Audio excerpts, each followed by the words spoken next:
ملزمہ 9:15 بجے محمود آباد والے گھر سے نکلی اور کم و بیش 10 بجے وہ ایف سی ایریا پہنچ گئی۔ اس کے وہم و گمان میں بھی نہیں تھا کہ مقتول نے واقعی آج آخری مرتبہ اس کی صورت دیکھی تھی، جب دوپہر 1 بجے اس الزام کے ساتھ اسے گرفتار کر لیا گیا کہ اس نے اپنے شوہر وسیم درانی کا خون کر دیا ہے تو وہ ہکا بکا رہ گئی۔ اس نے اپنی صفائی اور بے گناہی میں بہت کچھ کہنا چاہا، لیکن پولیس والوں نے اس کی ایک نہ سنتے ہوئے درست لہجے میں صرف اتنا کہا، بی بی تمہیں جو کچھ بھی کہنا ہے ادھر عدالت میں جا کر کہنا۔ اور اب ملزمہ تابندہ نے پولیس والوں کی ہدایت کے عین مطابق معزز عدالت کے روبرو سب کچھ صاف صاف کہہ ڈالا تھا۔ اس کا حلفیہ بیان ریکارڈ ہو چکا تو وکیل استغاثہ نے اس پر لمبی چوڑی جرا کی۔ با الفاظ دیگر اس نے میری موکل کو جرا کی چکی میں پیس ڈالا، لیکن اس کڑے وقت کا مقابلہ کرنے کے لیے میں نے چند اہم نکات اسے ذہن نشین کروا رکھے تھے۔ وہ اپنی سمجھداری، لیاقت اور میرے ٹپس کو بڑے مناسب اور مؤثر انداز میں استعمال کرتے ہوئے استغاثہ کے سامنے ڈٹی رہی۔ وکیل استغاثہ متعدد تیکھے اور نکیلے سوالات کے نتیجے میں کوئی ایسا ٹھوس پوائنٹ سامنے نہ لا سکا جس کی بنا پر معزز عدالت میری موکل کو سزا سنا کر جیل کی سلاخوں کے پیچھے پھینک دیتی۔ اس بحث و جرا میں چند فروئی اور بے ضرر باتیں نمایاں ہوئیں اور مجھے ان کی پرواہ بھی نہیں تھی۔ متذکرہ باتوں کی تفصیل میں دھکیل کر میں آپ کی طبیعت کو مقدر نہیں کروں گا۔ ملزمہ کے بیان کے بعد استغاثہ کے گواہوں کے بیانات کی باری تھی۔ استغاثہ کی طرف سے کوئی نصف درجن گواہوں کی فہرست عدالت میں پیش کی گئی تھی، لیکن عدالت کا مقررہ وقت ختم ہونے میں چونکہ چند منٹ باقی رہ گئے تھے، لہٰذا مزید کارروائی ممکن نہ تھی۔ جج نے 1 ہفتے کے بعد کی تاریخ دے کر عدالت برخاست کرنے کا اعلان کر دیا۔ The court is adjourned۔ وہ ماہ مئی کے وسطی ایام تھے۔ اس کیس کو عدالت میں لگے ہوئے 3 ماہ ہونے کو آ رہے تھے۔ جج سمیت جب تمام متعلقہ افراد عدالت میں جمع ہو گئے تو جج کی اجازت سے کارروائی کا آغاز ہوا۔ اس سے قبل کہ وکیل استغاثہ اپنے کسی گواہ کو شہادت کے لیے پیش کرتا، میں نے جج سے خصوصی درخواست کر کے اس کیس کے تفتیشی افسر کو تھوڑی دیر کے لیے کٹہرے میں بلا لیا۔ کسی بھی کیس کا انکوائری آفیسر ہر پیشی پر عدالت میں موجود ہوتا ہے اور اس کی حیثیت استغاثہ کے گواہ جیسی ہی ہوتی ہے۔ اس کی ضرورت کسی بھی مرحلے پر پیش آ سکتی ہے۔ اس کیس کا تفتیشی افسر عہدے کے اعتبار سے ایک سب انسپکٹر تھا۔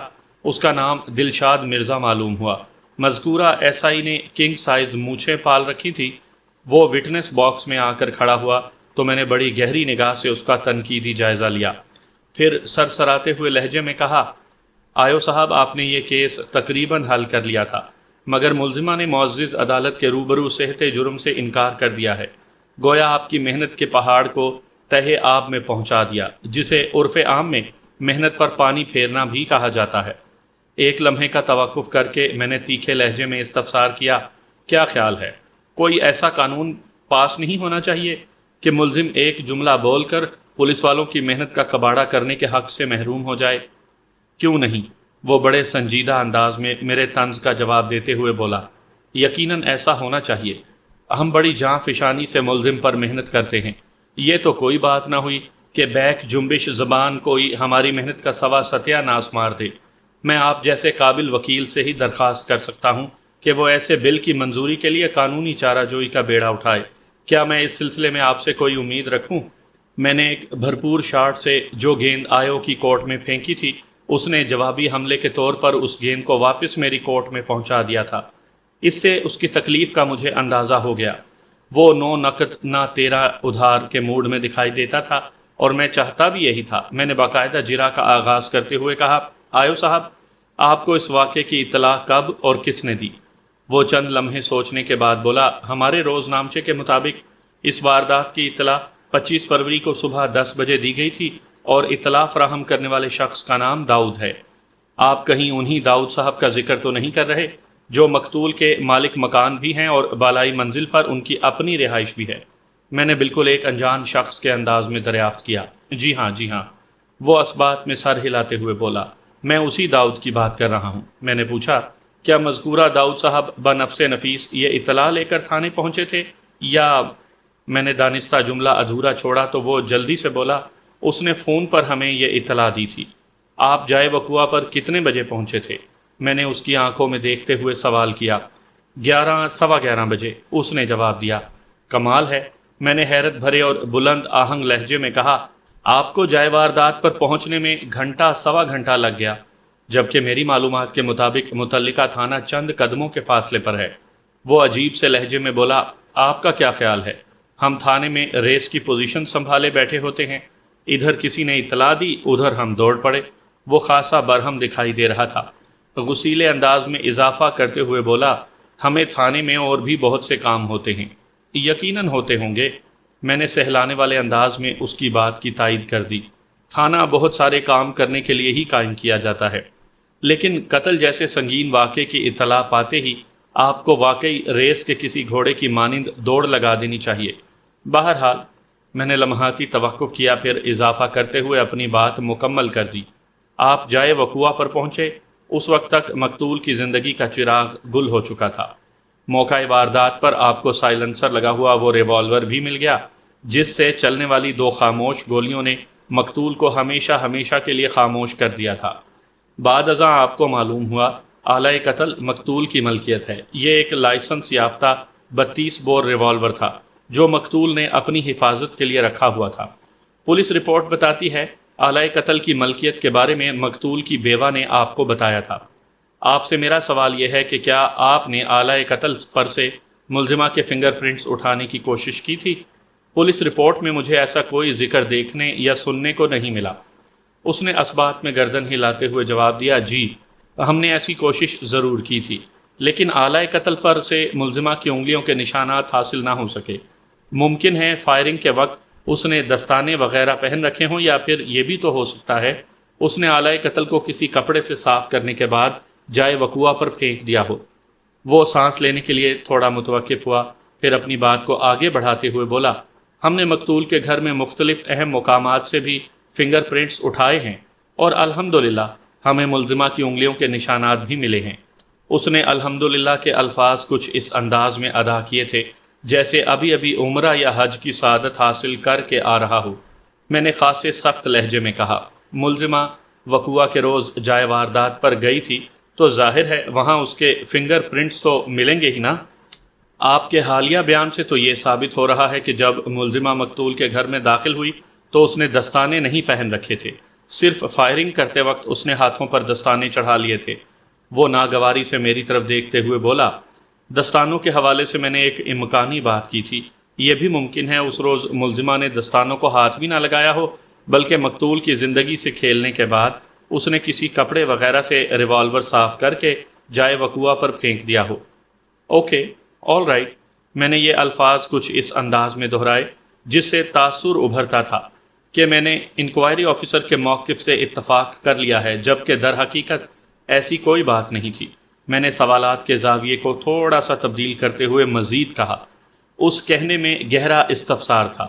آیو صاحب، پولیس رپورٹ اور استغاثہ کے مطابق ملزمہ کو وقوع کے روز دوپہر 1 بجے اس کے میکے واقعہ FC ایریا سے گرفتار کر لیا گیا تھا۔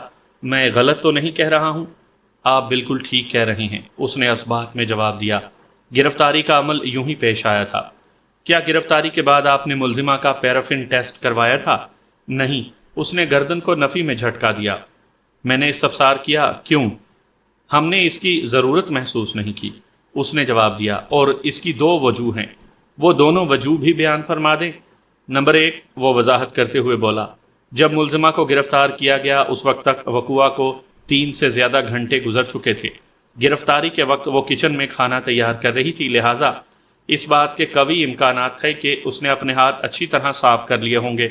نمبر 2، اتنا کہہ کر وہ لمحے بھر کے لیے رکا، پھر اپنی بات کو آگے بڑھاتے ہوئے اس نے کہا، نمبر 2، حالات و واقعات اس امر کی جانب بڑے واضح اشارہ کر رہے ہیں کہ یہ قتل ملزمہ ہی نے کیا ہے۔ میں چند لمحات تک بڑی گہری نگاہ سے اسے گھورتا رہا، پھر ٹھہرے ہوئے انداز میں کہا، آیو صاحب، یہ عدالت حالات و واقعات کی جانچ پڑتال کے لیے ہی منعقد کی گئی ہے۔ میں نے جن واضح اشاروں کا ذکر کیا ہے اس کا پول کھلنے میں زیادہ دیر نہیں۔ بہرحال آپ کے تعاون کا بہت شکریہ۔ اس کے ساتھ ہی میں نے جرح کا سلسلہ موقوف کر دیا۔ اگلا گواہ مقتول کا مالک مکان داؤد تھا۔ داؤد سانولے رنگ اور درمیانے قد کا مالک ایک صحت مند شخص تھا۔ اس کی عمر 50 اور 55 کے درمیان رہی ہوگی۔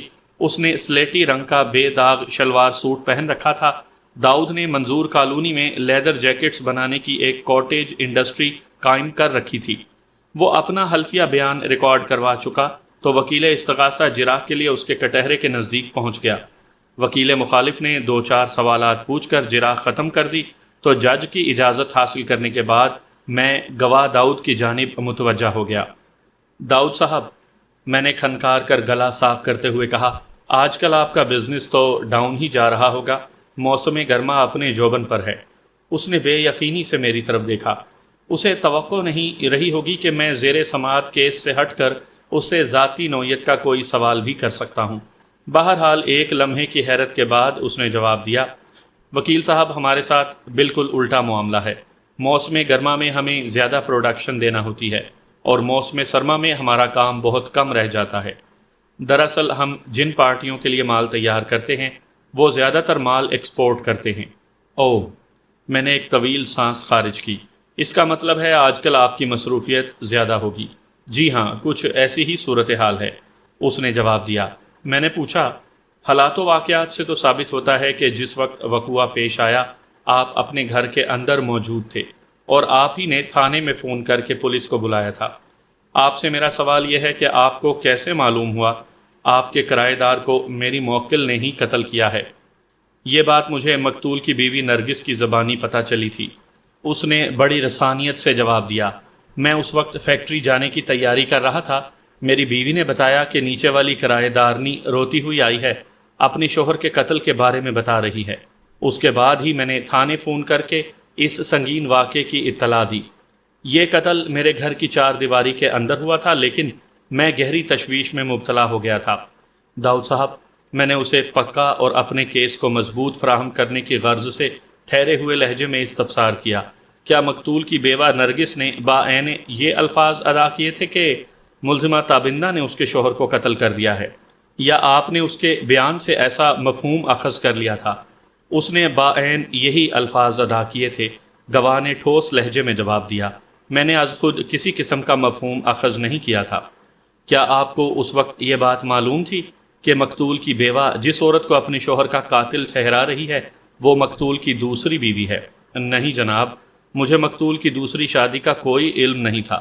کیا آپ نے اس واقعے کی اطلاع تھانے تک پہنچانے سے پہلے مقتول کی بیوہ سے یہ سوال کیا تھا کہ اسے کیسے معلوم ہوا میری موکل نے اس کے شوہر کو قتل کر دیا ہے؟ جی ہاں، میں نے مقتول کی بیوہ سے یہ پوچھا تھا۔ پھر اس نے کیا جواب دیا؟ میرے اس سوال کے جواب میں گواہ داؤد نے بتایا کہ مقتول کی بیوہ کی زبانی اسے پتہ چلا تھا کہ ملزمہ تابندہ کو وہ گھر میں چھوڑ کر بچوں کو اسکول پہنچانے گئی تھی۔ واپسی میں اسے تھوڑی دیر ہو گئی، وہ روزمرہ کی خریداری کے لیے دکان کی طرف چلی گئی تھی۔ پھر جب وہ گھر کے اندر داخل ہوئی تو مقتول کو خون میں لت پت پڑے دیکھا۔ مقتول کا ریوالور بھی اسی کمرے میں تھوڑے فاصلے پر پڑا ہوا تھا۔ وہ فوراً سمجھ گئی کہ ملزمہ اس کے شوہر کو قتل کر کے فرار ہو گئی ہے۔ اس کے بعد ہی وہ روتی دھوتی ہوئی گواہ کے گھر پہنچی تھی۔ بات کے اختتام پر داؤد نے کہا، اپنے شوہر کی قتل کی رودات بیان کرتے ہوئے مقتول کی بیوہ نے ہرگز یہ نہیں بتایا تھا کہ ملزمہ اس کی سوتن ہے۔ مقتول نے 2 شادیاں کر رکھی تھی، یہ تو مجھے بعد میں پتہ چلا تھا۔ میں نے جراح کے سلسلے کو آگے بڑھاتے ہوئے سوال کیا، داؤد صاحب، کیا مقتول سے آپ کی کوئی پرانی جان پہچان تھی؟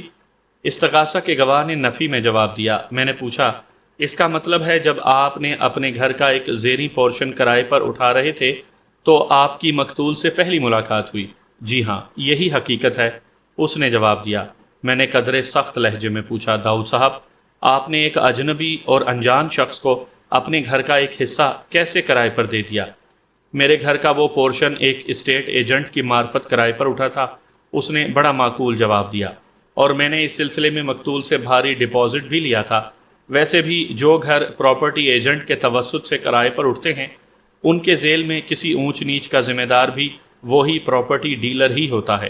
علاوہ ازیں ہمارے درمیان باقاعدہ لیگل ایگریمنٹ بھی ہوا تھا، اس لیے بھی میں نے مقتول کے بارے میں کسی چھان بین کی ضرورت محسوس نہیں کی۔ مقتول طے شدہ تاریخ پر بن مانگے مجھے کرایہ ادا کر رہا تھا، لہٰذا مجھے اس سے کسی قسم کی کوئی شکایت نہیں تھی۔ داؤد صاحب، مقتول اور اس کی فیملی آپ کے گھر کے ایک زیریں پورشن میں رہائش پذیر تھے، یعنی آپ اور آپ کے دونوں کرایہ دار ایک ہی 4 دیواری میں زندگی بسر کر رہے تھے، لہٰذا یہ ممکن نہیں کہ ایک گھر میں آنے والے مہمانوں کے بارے میں دوسروں کو مطلق خبر نہ ہو۔ کیا آپ معزز عدالت کو بتائیں گے کہ مقتول کے گھر میں کس قسم کے لوگ آیا کرتے تھے؟ وہ چند لمحے سوچنے کے بعد گویا ہوا، میں نے مقتول کے گھر میں مہمانوں کی آمد و شد دیکھی اور نہ ہی مجھے ایسی کوئی خبر ملی تھی۔ شاید ایک آدھ مرتبہ اندرون سندھ سے کوئی ان سے ملنے آیا تھا۔ یعنی آپ نے کبھی ملزمہ تابندہ کو مقتول کے گھر آتے جاتے نہیں دیکھا؟ جی بالکل نہیں، وہ قطعیت سے بولا۔ وقوعہ کے روز بھی نہیں؟ نہیں، اس کا جواب دو ٹوک تھا۔ اس کے ساتھ ہی میں نے استغاثہ کے گواہ داؤد پر جرح ختم کر دی۔ اس کے بعد مقتول کے انتہائی پڑوسی کی بیوی کو گواہی کے لیے کٹہرے میں بلایا گیا۔ استغاثہ کی اس گواہ کا نام ہما تھا۔ یہ ایک کرسچن فیملی تھی۔ ہما اپنی شوہر ساؤل اور 3 بچوں کے ساتھ زیریں منزل والے دوسرے پورشن میں رہتی تھی۔ دونوں پورشنز کے داخلی دروازے ایک دوسرے کے آمنے سامنے کھلتے تھے۔ ہما مائل با فربہی جسم کی مالکہ ایک خوبصورت عورت تھی۔ اس نے حلفیہ بیان ریکارڈ کروا دیا تو وکیل استغاثہ جرح کے لیے اس کے پاس چلا گیا۔ ہما جائے وقوعہ پر ملزمہ کی آمد کی چشم دید گواہ تھی۔ وکیل استغاثہ نے سرکاری موقف کو مضبوط کرنے کی کوشش میں گواہ سے پوچھا، ہما صاحبہ، آپ نے وقوعہ کے روز ملزمہ کو مقتول کے گھر میں داخل ہوتے دیکھا تھا؟ آپ کو اس کی آمد سے کیا اندازہ ہوا؟ اس عورت نے انتہائی بد اخلاقی کا مظاہرہ کیا تھا۔ ہما نے ناگواری سے ملزمہ کی جانب دیکھتے ہوئے جواب دیا، میں اس وقت لائن کا پانی چیک کر رہی تھی۔ مین گیٹ پر دستک کی آواز سن کر جب میں نے گیٹ کھولا تو ملزمہ سے نظریں چار ہوئیں۔ اس نے کسی سلام دعا کے بغیر اکھڑے ہوئے لہجے میں مجھ سے استفسار کیا کہ وسیم درانی کا گھر کون سا ہے؟ میں نے اس کے مطلوبہ گھر کے دروازے کی طرف اشارہ کرتے ہوئے پوچھا، کیا آپ وسیم صاحب کی کوئی رشتہ دار ہیں؟ آپ خاصی پریشان نظر آ رہی ہیں، خیریت تو ہے؟ اس موقع پر ملزمہ کا فرض بنتا تھا وہ مجھے کوئی بھی جواب دیتی، اچھا یا برا، مگر اس نے تو پلٹ کر دیکھنا بھی گوارا نہ کیا اور وسیم کے دروازے کی جانب بڑھ گئی۔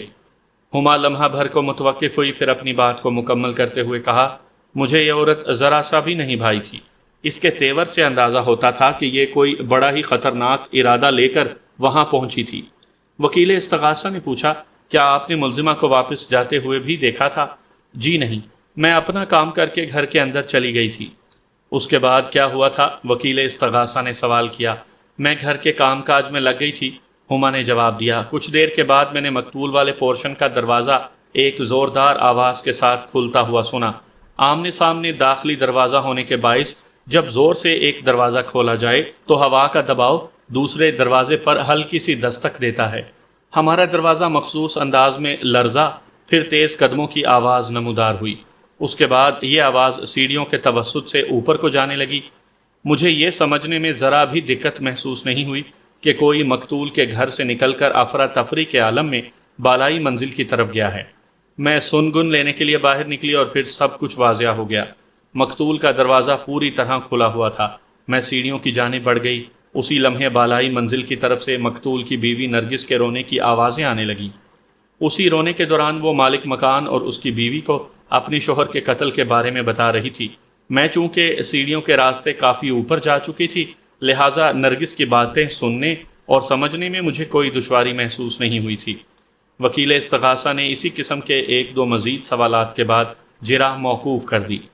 اپنی باری پر میں گواہوں والے کٹہرے کے پاس پہنچا اور استغاثہ کی گواہ ہما ساؤل کی آنکھوں میں دیکھتے ہوئے سوال کیا، ہما صاحبہ، اپنی یادداشت کے بارے میں آپ کا کیا خیال ہے؟ وہ پلکیں جھپکاتے ہوئے بولی، میں سمجھی نہیں آپ کیا پوچھنا چاہ رہی ہیں۔ میں یہ پوچھنا چاہ رہا ہوں، میں نے وضاحت کرتے ہوئے کہا، آپ کی یادداشت اچھی ہے، بہت اچھی ہے، یا بس گزارا ہی ہے؟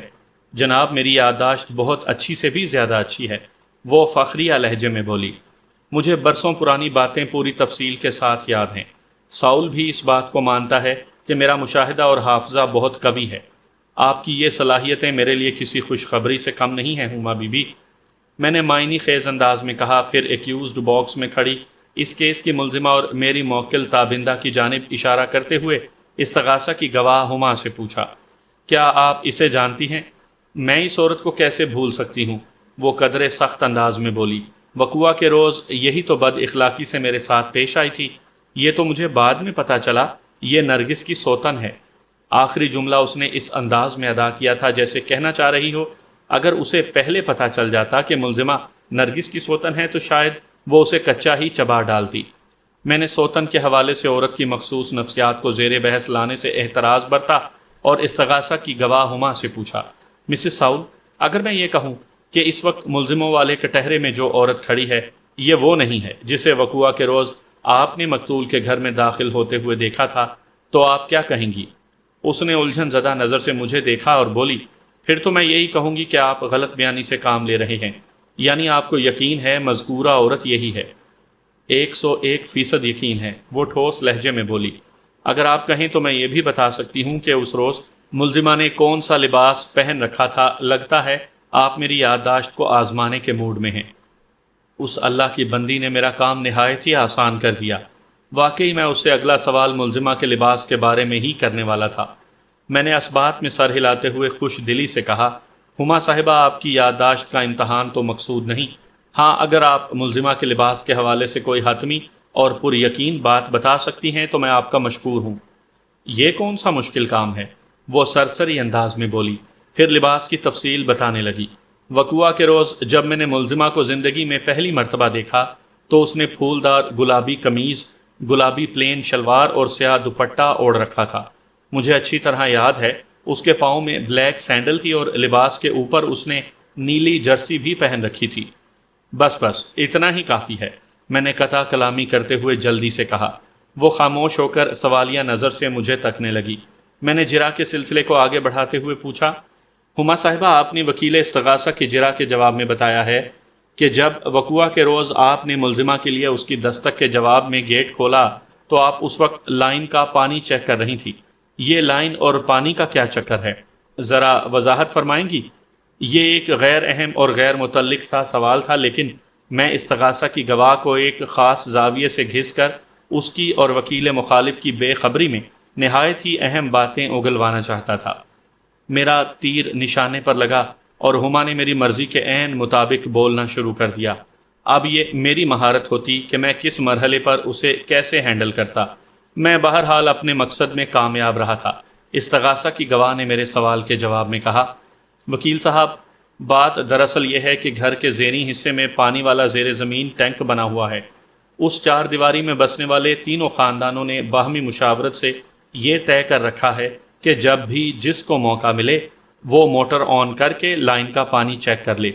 اگر صاف ستھرا پانی آ رہا ہو تو پانی والے پائپ کو ٹینک میں ڈال دیا جائے، ورنہ موٹر بند کر دی جائے۔ میں اس وقت پانی ہی کو چیک کر رہی تھی، بس اتنی سی بات ہے۔ میں نے اگلا سوال کیا، عموماً آپ کی لائن میں کتنے بجے پانی آتا ہے؟ کسی وقت بھی آ سکتا ہے، اس کا کوئی وقت مقرر نہیں ہے، وہ سادگی سے بولی۔ اسی لیے گھنٹے 2 گھنٹے بعد جس کو بھی موقع ملے وہ لائن کا میٹھا پانی چیک کر لیتا ہے۔ ہما صاحبہ، آپ یادداشت کے امتحان کا سیمی فائنل تو جیت چکی ہیں، میں نے اس کی آنکھوں میں دیکھتے ہوئے گمبھیر انداز میں کہا۔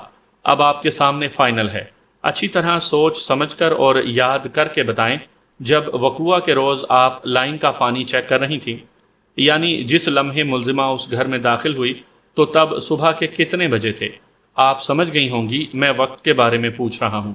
اس نے اسبات میں گردن ہلائی اور جواب دیا، اس وقت کم و بیش صبح کے 8:30 بجے تھے۔ آپ کو 8:30 ہی کا یقین کیوں ہے؟ میں نے اصراری لہجے میں کہا، 8 یا پھر 9 کیوں نہیں؟ 8 بجے ساؤل دفتر جانے کے لیے نکلتا ہے، وہ پر اعتماد لہجے میں بولی۔ اس کے جانے کے بعد میں ناشتے کے برتن دھو کر کچن سمیٹتی ہوں، اس کام میں لگ بھگ آدھا گھنٹہ صرف ہوتا ہے۔ اس کے بعد میں باہر نکل کر پانی چیک کرتی ہوں۔ وہ لمحہ بھر کو سانس لینے کے لیے متوقف ہوئی، پھر اضافہ کرتے ہوئے بولی، وقوعہ کے روز بھی میں نے اسی معمول پر عمل کیا تھا، اس لیے مجھے یقین ہے اس وقت صبح کے 8:30 بجے تھے۔ اوکے، میں نے سرسری انداز میں کہا اور زاویہ سوالات کو ایک مرتبہ پھر تبدیل کر دیا۔ ہما صاحبہ، آپ کے کتنے بچے ہیں؟ میں نے استغاثہ کی گواہ سے پوچھا۔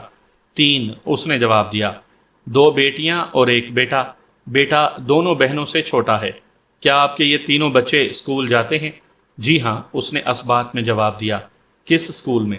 اس نے ایک پرائیویٹ اسکول کا نام بتایا۔ میں نے تصدیقی انداز میں استفسار کیا، یہ وہی اسکول تو نہیں جہاں مقتول کے 2 بچے بھی پڑھتے ہیں؟ جی ہاں وہی، وہ جلدی سے بولی۔ یہ اسکول 2 گلی چھوڑ کر قریب ہی میں ہے۔